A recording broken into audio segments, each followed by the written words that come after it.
Mi nombre es Francesco Paganini y le quiero dar la bienvenida a este video que trata de la unidad temática número 2 del módulo 3 del Diplomado para la Enseñanza y la Educación Musical, cuyo título es Recursos Educativos Musicales para la Educación Primaria Comunitaria Vocacional. En la presente unidad se analizará justamente el ámbito de la educación primaria, o sea, entre los 6 y los 12 años. Y se relacionará eso con la etapa correspondiente del desarrollo cognitivo. En cuestión de teorías sobre el desarrollo cognitivo, tenemos dos teorías importantes, la teoría de Vygotsky y la teoría de Piaget. En el específico de la teoría de Piaget, Piaget divide el desarrollo cognitivo del niño en etapas sucesivas. En el caso de los 6 y los 12 años estamos en la etapa de las operaciones concretas. Entonces, donde vemos algunos fenómenos como, por ejemplo, la maduración a nivel psicomotor, del pensamiento intuitivo, entonces el desarrollo de la lógica y del pensamiento operatorio, después el desarrollo de la atención, de la memoria y del conocimiento, y después, finalizando, el desarrollo del concepto de comunidad. Entonces, en el análisis del desarrollo cognitivo, tenemos algunas necesidades, por ejemplo la necesidad de la imaginación y de la intuición, o sea, mecanismos de pensamiento principales que guían al niño en este desarrollo. Después necesitamos acciones concretas, como hemos dicho, una pedagogía práctica, y a partir de estas acciones concretas poder dar los elementos a niños para sus deducciones abstractas. Entonces los objetivos para la educación primaria que vamos definiendo van a ser los siguientes: conocer relaciones espaciotemporales, distinguir lo esencial de lo accidental, fortalecer la autonomía, crear un espíritu crítico, dar una visión abierta y global del mundo, un desarrollo personal integral, la creatividad y el desarrollo de las potencialidades individuales y colectivas. En lo específico de la música, porque hasta ahora hemos hablado de pedagogía general, pero ahora entrando en lo específico de la música, tenemos algunos objetivos generales musicales. Por ejemplo, el conocer la realidad y el mundo global, o sea, entrar en contacto con las que son las leyes del pensamiento musical. Después tenemos el desarrollo de una autonomía creativa, o sea, la posibilidad de elaborar un material musical coherente con el beneficiario. Y después tenemos la creación de una dinámica de respeto. Entonces, con el niño crear un ambiente de escucha donde los roles sean bien concretos y un ambiente colaborativo.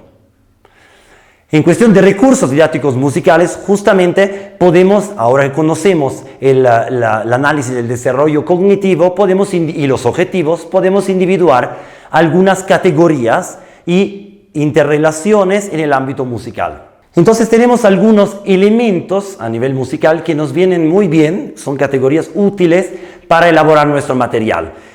Iremos viendo estas categorías justamente durante el módulo, analizando no solamente la categoría, sino que también su significado y su potencial. Por ejemplo, la categoría de ruido, por ejemplo, la categoría del sonido, del registro, de la duración, de la lógica, de la intensidad, del timbre, de la articulación y después también de la tonalidad y de la modalidad. Y justamente no solamente tenemos interrelaciones musicales a nivel personal, sino que también tenemos a nivel colectivo. Entonces, básicamente dinámicas relacionales, como ya hemos nombrado la escucha, como ya hemos nombrado la imitación y el contraste, que es una herramienta pedagógica muy fuerte en esta etapa, el acompañamiento y el liderazgo, y el soli y tutti, que son categorías musicales directamente relacionadas con las dinámicas relacionales de la comunidad. Entonces, iremos analizando también un recurso pedagógico importante cuando se trata de educación a nivel primario, que es el cuento para niños, que es una herramienta muy poderosa, digamos, porque es parte de la misma cosmovisión, digamos, del niño en esa etapa de desarrollo cognitivo. Entonces veremos cuál es el valor educativo del cuento en la cultura y también cuál es el valor pedagógico. Entonces a través del cuento veremos cómo el niño desarrolla estructuras que les permiten conocer, reconocer y elaborar las situaciones reales de la vida.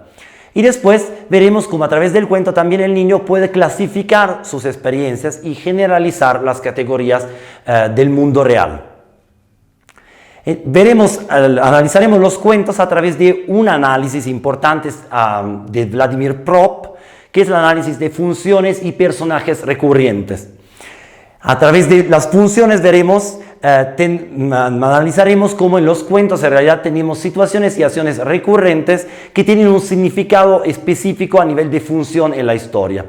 Y después veremos que también Vladimir Prop individúa 7 tipologías de personajes con características específicas que tienen un rol también específico, que ayuda el niño en la creación de esta cosmovisión, digamos, ligada al cuento. Entonces, estas mismas funciones y personajes veremos cómo se pueden reflejar en acciones o roles en el ámbito musical mismo y por ende también en el ámbito social. Esos son todos los contenidos de esta unidad número 2, así que muchas gracias.